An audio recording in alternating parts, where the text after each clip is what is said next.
It's just a USB drive, Ryan. Stop acting like the world is ending. My kids are more important than whatever hobby project you've been messing with. That was my brother's voice. Not even looking up from his phone when he said it. His wife standing behind him with her arms crossed, nodding like he'd just delivered a verdict. And on the kitchen floor, in a puddle of orange juice his 4-year-old had knocked off the counter, sat my external hard drive. The one with 18 months of structural design files, client revisions, load calculations, and the full submission package for a federal building contract worth $52 million. The presentation was in 4 days. My name is Ryan Cole. I'm 29 years old. And that was the moment I stopped being my family's safety net and started being their consequence. Let me back up, because the drive didn't just end up on that floor by accident. Nothing in my family ever happens by accident. It happens because someone decided their comfort mattered more than my boundaries. And I had spent years proving them right. My brother, Marcus, is 34. He's been in between things for going on 3 years now. That's how my mother describes it. In between things.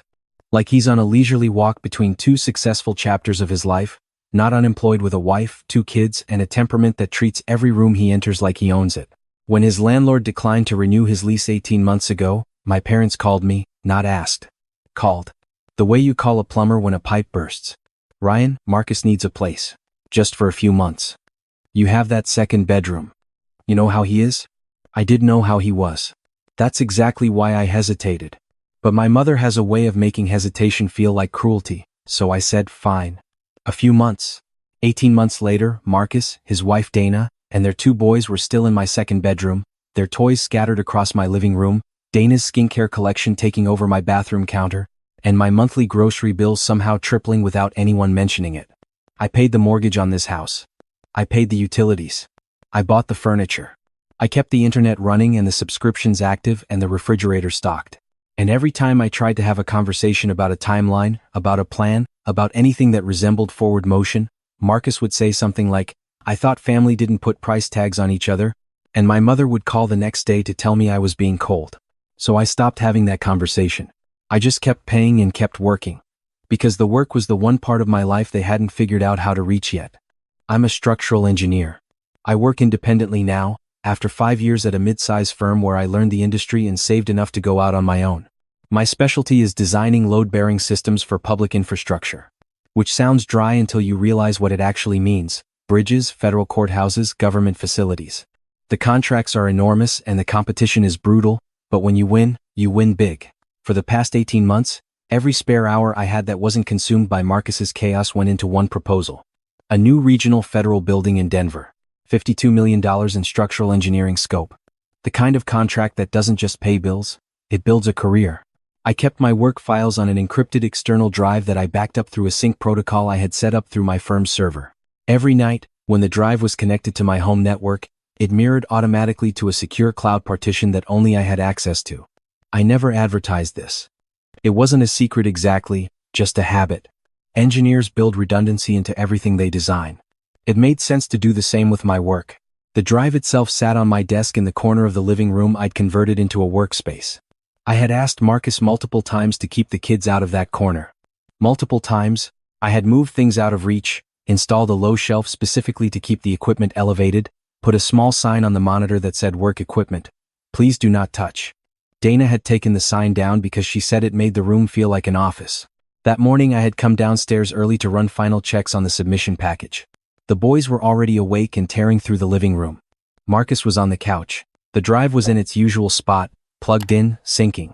I asked Marcus to keep an eye on them while I made coffee. I was gone maybe 4 minutes. When I came back, the younger one had climbed onto the desk chair, grabbed the drive trying to reach something behind it, and pulled it off the desk. It hit the floor hard. Then, while I was still processing that, he picked up his juice cup and upended it. Directly onto the drive. Directly onto the open port. I moved fast. I picked it up, dried it off, tried to connect it. Nothing. The port was fried. I tried the recovery mode. Nothing. I tried it on my laptop with a different cable. Nothing. The drive was dead. I stood there holding it for a long moment. Marcus looked over from the couch. Is it broken? I didn't answer immediately. I was still running through the math. The sync. Had it run last night? I thought it had. I was almost certain it had. But almost certain and confirmed are very different things when $52 million is on the line. Marcus, I said carefully. That drive had my federal submission on it. He shrugged. Actual shrug. So get it off the cloud or whatever. You're a tech guy. It's not about that. Then what's it about? It's a piece of hardware. Stuff breaks. Kids are kids. Dana walked in from the hallway, read the room in about half a second, and immediately chose a side. He didn't do it on purpose, Ryan. He's 4. I know he didn't do it on purpose, I said. I'm not angry at a 4-year-old. Then what are you looking at Marcus like that for? Because I asked him to watch them. Marcus stood up then, and that was when he said it. Calm, almost bored. It's just a USB drive, Ryan. Stop acting like the world is ending. My kids are more important than whatever hobby project you've been messing with. Hobby project. I set the drive down on the desk. I didn't raise my voice. I didn't say anything else. I picked up my laptop, my phone, and my car keys, and I walked out the front door. I sat in my car in the driveway for about 2 minutes, not going anywhere, just sitting. My hands weren't shaking. That was interesting to me. I expected them to be, but I felt very still, the way a building feels still right before the foundation settles, all that energy converting into something structural and permanent. Then I drove to the library. The sink. I had to confirm the sink. The library opened at 9. I was there at 5 past. I logged into my firm's server partition from one of their computers, navigated to my cloud directory, and held my breath. Everything was there. Every file. The full submission package as of 11:47 the previous night. Drawings, calculations, specifications, cover letters, the works. Complete and current. The sync had run. I exhaled so slowly it took about 10 seconds. Then I sat back and thought for a long time. The drive was gone, but the work wasn't. The presentation was in 4 days and I had everything I needed. I could borrow a laptop from a colleague. I could submit from the library if necessary. The work was intact. The submission would go through. But something else had also happened that morning, something that didn't have a cloud backup. Something I hadn't been able to restore. I was done. Not done in the way I'd been done before, where I'd get frustrated and go quiet for a week and then drift back into the same patterns because it was easier than the alternative. Done in the way that feels less like a door slamming and more like a wall going up. Permanent, load-bearing. I spent the rest of that day at the library, working. I contacted a colleague and borrowed her spare laptop. I ran final checks on every section of the submission. I formatted, reviewed, formatted again. By 4 in the afternoon, the package was ready to go. I uploaded it to the federal procurement portal 3 days ahead of deadline and received a confirmation number. Then I sat quietly for a moment, looked at the confirmation on the screen, and allowed myself exactly 1 full minute of feeling good about it. After that, I started planning. I didn't go back to the house that night. I stayed with a friend, telling him only that I was dealing with a family situation and needed a few days. He didn't ask questions. Good friends rarely do. The first thing I did the next morning was call my bank. My brother's phone plan, 2 lines, had been running under my account for 2 years. I removed both lines. I called the streaming services, 4 of them, and updated the passwords. I logged every device connected to my home network remotely and removed the ones I didn't recognize. Marcus and Dana had 3 devices each registered to my Wi-Fi. I removed them all and changed the password. Then I started making a list. I am a detailed person by profession. I document everything, not out of paranoia, but because documentation is what separates a claim from a fact. Over the past 18 months, I had kept receipts. Not always deliberately, but when you are paying for a household, the receipts accumulate whether you mean them to or not. I went through my bank statements and my email and my credit card history and I built a spreadsheet. The couch in the living room, mine. I bought it 14 months ago when Marcus mentioned theirs had broken and I made the mistake of saying I'd replace the old one anyway. The television in the living room, mine, purchased for my apartment 2 years before they moved in. The bed frame and mattress in the second bedroom, mine, purchased the month before they arrived because their moving truck brought almost nothing. The dining table, mine. The set of kitchen appliances including the coffee maker, air fryer, and stand mixer, mine, gifted to myself over 2 birthdays. The PlayStation in the living room that Marcus used daily, mine. There was also the matter of the car. My parents had given me my grandfather's car 3 years ago when he passed. A well-maintained older model sedan, nothing flashy but reliable. When Marcus lost his vehicle to a repossession 8 months ago, my mother had asked me if he could borrow mine just for job interviews. I had said yes, with the understanding that it was temporary, and he would get his own situation sorted. He had not sorted his situation. He was still driving my car to whatever Marcus did during the day, which did not appear to involve job interviews. The car was registered in my name. I had the title. I had the keys. He had a copy of the keys, which my mother had arranged without telling me. I hired a moving company for a Saturday 2 weeks out. I made an appointment with a locksmith for the same morning. I texted my mother and said I needed to talk to her in person, alone, and she should come over on Friday evening. She arrived at the library, actually, because I had asked her to meet me there rather than the house. She seemed confused when she sat down across from me. "Why are we at the library?" she said. "Because I wanted neutral ground," I said. "And I wanted you to hear this without Marcus in the room." She pulled her coat tighter, already defensive. I told her everything calmly. I told her that Marcus and Dana and the boys needed to be out of the house in 30 days. I told her that this was not up for discussion and not something I was looking for her opinion on. I told her that I had spent 18 months subsidizing his household and in return had received consistently less than basic respect for my space, my time, and my work. I told her about the drive. I told her about what Marcus had said. And then, I told her about the moving company I had scheduled. She went through the stages quickly. Disbelief, appeal to family loyalty, a brief detour into telling me I didn't understand how hard things were for Marcus right now, then a softer attempt to get me to feel guilty by mentioning how the boys had settled into their school routines. I let her finish, then I said, "Mom, I love you. And I need you to understand that I'm telling you this as a courtesy, not as a negotiation. They have 30 days. She left without saying goodbye. My phone rang 11 times that evening. Marcus twice, Dana once, my mother 6 times, my father twice. I answered my father's second call. He was quieter than I expected. My father is not a soft man, but he picks his moments. "Your mother is upset," he said. "I know. Marcus is saying you're overreacting." He would. A pause. "That drive. How bad was it?" "It wasn't, actually. The work was backed up." But he didn't know that when he shrugged at me, "Dad. That's the point." Another pause, longer. "Where are they supposed to go?" "That's something Marcus should have been working on for the past 18 months, I said. "That's not my problem to solve." My father didn't argue with that. Which, from him, was close to an acknowledgement. The weeks that followed were not quiet, but they were clarifying. Marcus went through anger first, then negotiation, then something that looked briefly like contrition but turned out to be a strategy. He came to find me at a coffee shop where I was working one afternoon, sat down across from me without being invited, and said he was sorry about the drive. Said it flatly, the way someone says sorry when what they mean is, "I've been told I need to say this."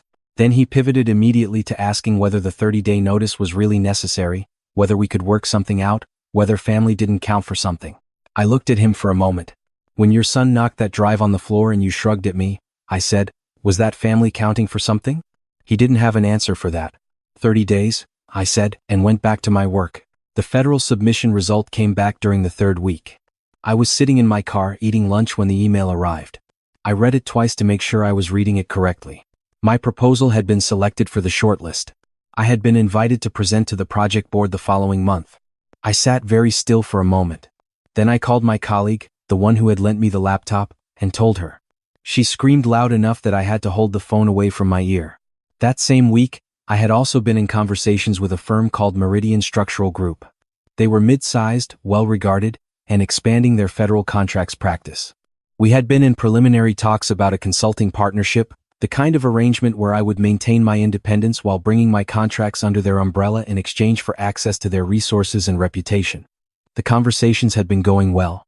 After the shortlist notification, I called their managing partner and told him. We signed the agreement 3 days later. Meridian, as it happened, had a history with my former employer, the firm where I had spent 5 years before going independent. They had competed on several of the same federal contracts. They were not enemies exactly, but they were rivals in the specific way that matters in a niche industry where the same names appear on the same shortlists year after year. My former boss found out about the partnership through the industry newsletter that published a brief announcement. He called me to congratulate me, which I appreciated. But I could hear the calculation behind the courtesy. I had just aligned myself with a firm that was going to make his next federal bid harder. He knew it, I knew it. We were both polite about it. Moving day was a Saturday. Marcus and Dana had found a 2-bedroom apartment about 20 minutes away. My mother had helped them with the deposit, which I had known she would. I felt no particular way about that. It was her money and her choice, and it solved the logistical problem. What Marcus did not know was that the movers I had hired were not there to help him move his things, they were there to move mine. I had my itemized list. Every piece of furniture, every appliance, every item in that house that I had paid for and had documentation to prove. I had printed the relevant receipts and had them in a folder. The movers arrived at 8 in the morning and I walked them through the house room by room, pointing out each item on the list. Marcus came out of the bedroom at 8:15 looking like he hadn't slept. He stared at the movers wrapping the living room couch. "What is this?" "I'm reclaiming my property," I said. "That's our couch. It's my couch. I have the receipt." I handed him a copy from the folder. He looked at it without really reading it. "You can't just take everything. I can take the things I purchased, which is most of the furniture in this house." I paused. "I left the beds. And the boys' things.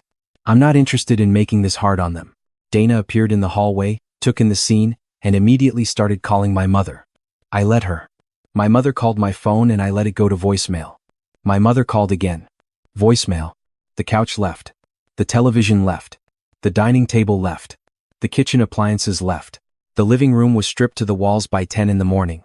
When the movers carried out the television, one of Marcus's boys sat on the floor and stared at the blank wall where it had been with a look of pure bewilderment on his face that I found genuinely sad. And I want to be honest about that. He was 4. None of this was his doing. I had left him his toys. I had left both boys their beds. That was the line I drew. The car was last.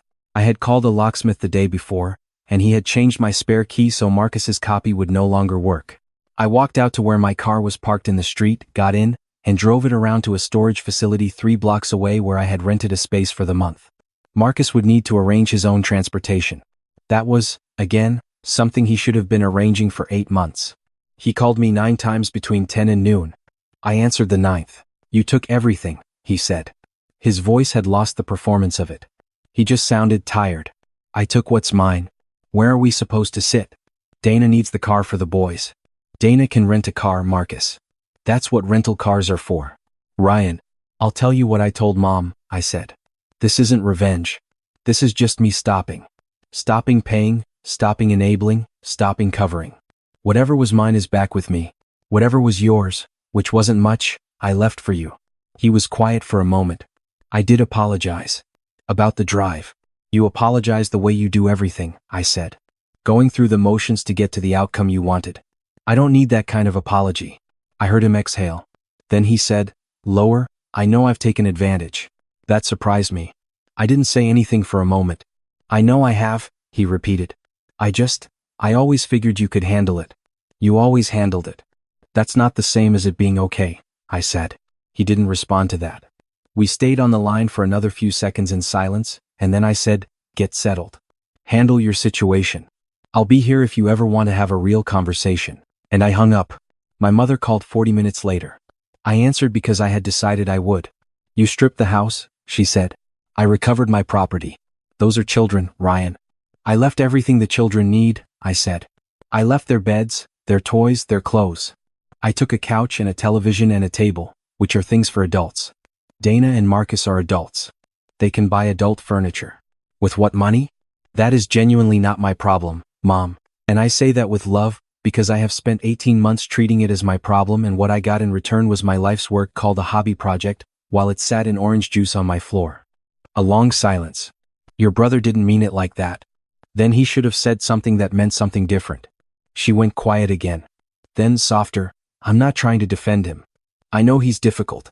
I know it hasn't been fair to you. That was more than I expected. I made space for it. I know you know that, Mom. So what happens now? Are you just done with him?" "I'm done with the version of our relationship that only works in one direction," I said. "If Marcus ever wants a different kind of relationship, I'm not closed to it.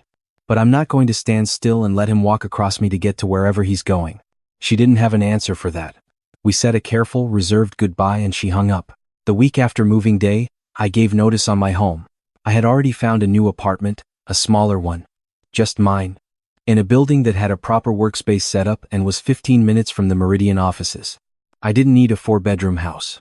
I had gotten a 4-bedroom house because I had told myself I might need the space, and what I had actually gotten was Marcus needing the space. The day I handed over the keys to the house, I felt lighter than I had in a long time.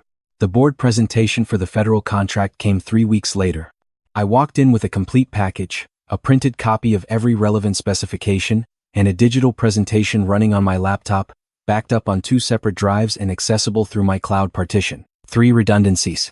I had built the same careful architecture into my preparation that I had spent 18 months building into the structural design itself. The board had 5 members.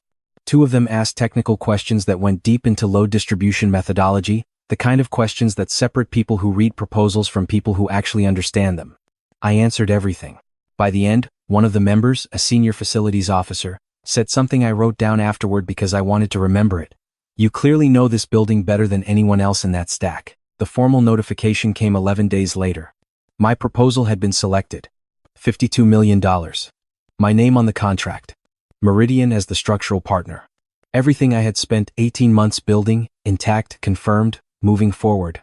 I found out on a Tuesday afternoon, sitting in my new apartment, at my own desk, in my own quiet space. I read the notification twice. Then, I put my phone face down on the desk and sat with it for a little while, not because I was trying to be disciplined about celebrating, but because the feeling I had wasn't exactly celebration.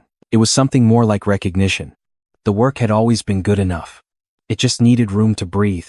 I texted my colleague, "We got it." She called me immediately, and this time I didn't hold the phone away from my ear. Meridian put out a press release the next morning. Meridian Structural Group secures federal building contract in partnership with independent engineer Ryan Cole. My name, my work, in the public record. I posted it on LinkedIn without comment. The notification started almost immediately. Former professors, old colleagues, a few people from the firm I had left 2 years ago. Someone from the Federal Procurement Office I had met once at a conference. 2 clients I had done smaller work for who were now asking about availability for upcoming projects. And then, an hour later, a message from an account I recognized. "My brother's wife, Dana, congratulations," it read. And nothing else. I sat with that for a moment. Then I wrote back, "Thank you," and left it there. My brother didn't message. Not that day. He called 3 days later, on a Saturday morning. I was having coffee at my window, watching the street below. "I saw the announcement," he said. "I know. 52 million. Yes." He paused. "That's what was on the drive. That's what was on the drive." Another pause.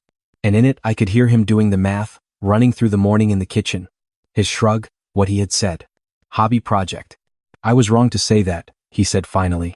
I didn't rush to fill the silence. "I didn't know what it was," he continued. "That's not an excuse. I didn't think about what it actually was." "You didn't ask," I said. "That's different from not knowing. You didn't ask because you weren't interested in what I was doing. You never were." He didn't push back on that. "I'm working now," he said after a moment. "Operations coordinator. Started 3 weeks ago." That surprised me. "That's good, Marcus. Dana found it. She applied for me, actually." A short, self-aware exhale. "Apparently I needed help with that too. How is it?" "Boring. But it pays." "A beat." "Ryan, I know the last few years weren't right. I know I used you. I'm not going to pretend I didn't." I looked out at the street. A dog walker with 4 dogs. A woman in a yellow coat. Ordinary Saturday morning things. "I appreciate you saying that," I said. "Are we okay?" I thought about the question carefully before answering it. "We're not where we were," I said. "That version of things doesn't work and I'm not going back to it. But I'm not interested in hating you either. You're my brother." I paused. "Let's take it slow." Actually slow. Not the version of slow where we pretend things are fine. "Yeah," he said. "Okay." We talked for another few minutes about small things. His new place. My new apartment. Neutral territory. When we hung up, I didn't feel the way I thought I might feel. I didn't feel triumphant or vindicated or anything that dramatic. I just felt clear. Like a room after a window's been opened. I went back to my coffee. There are things I lost in all of this, real things. A year and a half of believing that family would figure itself out if I just gave it enough room. A version of my brother I had in my head from before he became someone who shrugs at your life's work. Some of the peace I used to feel in the house I had built carefully and by myself over several years. But what I kept was more. I kept the work. I kept the contract. I kept my name on something real and lasting, a building that will stand for decades in a city I have never lived in, and somewhere inside its structure are the calculations I ran at a library table on a borrowed laptop the morning after a 4-year-old spilled juice on my drive. I kept my own space, finally. The kind of quiet you can only have when the people around you are there because they choose to be, not because you've made yourself too useful to remove. What I learned, the thing I would tell anyone who finds themselves in that kind of dynamic, is that the people who dismiss your work the loudest are usually the ones most dependent on your discipline. Marcus called it a hobby project because to take it seriously would have required him to take me seriously, and that was a much harder thing to do. It is easier to minimize what someone else is building than to reckon with why you are not building anything yourself. I don't say that to be cruel. I say it because I spent too long accepting a diminished version of how my own family saw me, and the diminishment was never really about me. It was about what it cost them to see me clearly. I see clearly now. My name is Ryan Cole. I was never going to build anything great from inside a room full of people who needed me to stay small. So I stopped staying small. And it turns out, the building is coming along just fine.